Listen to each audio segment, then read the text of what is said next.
बिस्मिल्लाहिर्रहमानिर्रहीम। बेटा आज हम क्लास चारों की मश्क 3/6 तारीख है 17/12/2020। इसका पहला सवाल है, एक ख़ानदान एक दिन में 4 से 1/4 किलोग्राम दूध, जबकि दूसरा ख़ानदान 7 से 1/2 किलोग्राम दूध इस्तेमाल करता है। 4 से 1/4 का मतलब बेटा क्या हो गया? 4 किलो दूध यानी और 1 पाव यानी कि 4.25 किलो, ठीक है। और 7 से 1/2 का मतलब क्या है? 7 किलो और आधा किलो यानी कि 7.5 किलो, ठीक है, इस्तेमाल करता है। दोनों खानदानों ने दिन में कितना दूध इस्तेमाल किया यानी कि एक दिन में? तो हल, एक खानदान एक दिन में दूध इस्तेमाल करता है 4 से 1/4 किलोग्राम। इसको आप वैसे तो दूध आपको पता है माया है, ठीक है, ये लीटर में होता है, लेकिन सवाल में आपके किलोग्राम दिया हुआ है तो उसी हिसाब से कर रहे हैं। तो ये है 4 से 1/4। इसको जब हम मखलूत कसर को गैर वाजिब कसर बनाएंगे तो क्या होगा? 4 चौक 16 और 1 17/4 हो जाएगा, 17/4 किलोग्राम। दूसरा खानदान एक दिन में दूध इस्तेमाल करता है बराबर है 7 से 1/2 किलोग्राम। तो ये किसके बराबर हो जाएगा? देखिए 7 में 14 और 1 15, 15/2 किलोग्राम।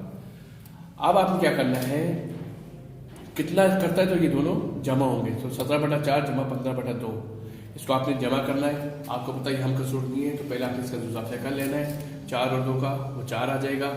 अब इस 4 को पहले इस 4 पर तकसीम करेंगे तो 1 जवाब आ जाएगा। इस 4 को जब 2 पर तकसीम करेंगे तो 2 जवाब आ जाएगा। जब 4 को 4 पर तकसीम किया जो 1 जवाब आया वो 17 के साथ ज़रब खाएगा, 17 ज़रब 1 हो जाएगा। और जब 4 को हमने 2 पर तकसीम किया तो 15 से ज़रब खाएगा तो 15 ज़रब 2 हो जाएगा।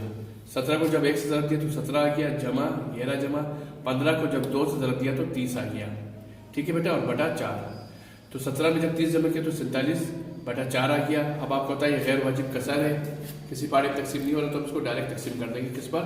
47 को 4 पर तकसीम करेंगे। तो जब हमने 47 को 4 पर तकसीम किया तो हमारे पास जो जवाब आ रहा है वो आ रहा है 11 सही 3/4 किलोग्राम। इधर मेरे पास जगह नहीं थी, आप लोगों ने आखिर में लिखना है कि दोनों खानदानों ने 11 सही 3/4 किलोग्राम दूध एक दिन में इस्तेमाल किया, ठीक है बेटा। इधर जगह नहीं थी इसलिए मैं लिख नहीं सका, लेकिन आप लोगों ने कितना ज़रूरी है, क्या लिखेंगे? दोनों खानदानों ने एक दिन में 11 सही 3/4 किलोग्राम दूध इस्तेमाल किया। अब इस मश्क के जो बाकी सवाल नंबर 2, 3, 4, 5, 6 है वो आपका होमवर्क है, वो आपने करना है।